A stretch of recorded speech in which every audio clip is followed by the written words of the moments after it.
Vijayawada MP Kesineni చిన్ని కార్యాలయంలో సంక్రాంతి సంబరాలు అంబరాన్నంటాయి. కార్యకర్తలు, పార్టీ నేతలు, కుటుంబ సభ్యులతో కలిసి భోగి మంటలు వేశారు ఎంపీ కేశినేని చిన్ని. మాజీ సీఎం జగన్ బొమ్మతో ఉన్న పట్టాదారు పాసు పుస్తకాల్ని భోగి మంటల్లో వేసి కాల్చేశారు ఎంపీ. కూటమి ప్రభుత్వంలో రాజముద్రతో కూడిన పాసు పుస్తకాల్ని రైతులకు పంపిణీ చేశామన్నారు.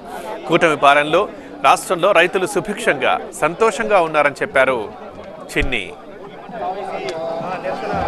ఏదైతే జగన్ పేరు మీద ముద్రించబడిన పాసు పుస్తకాలను కూడా ఇవాళ భోగి మంటల్లో కలిపాం. మనం అధికారంలోకి రాగానే ఒకటే చెప్పాం, ఈ పొలాలన్నీ రైతులవి.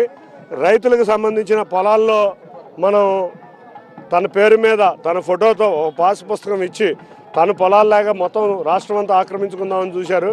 ఎవరు చూసినా పాస్బుక్ చూస్తే అదేదో జగన్కి సంబంధించిన స్థలం లాగా ఉంది. మేమైతే ప్రభుత్వ అధికార రాజముద్రతో స్థల యజమాని ఫోటోతో మేము ఇవాళ పాస్బుక్లు స్థల యజమానులందరికీ ఇచ్చి జగన్ పాస్ పుస్తకాలన్నీ కూడా భోగి మంటల్లో కలిపేయడం జరుగుతుంది.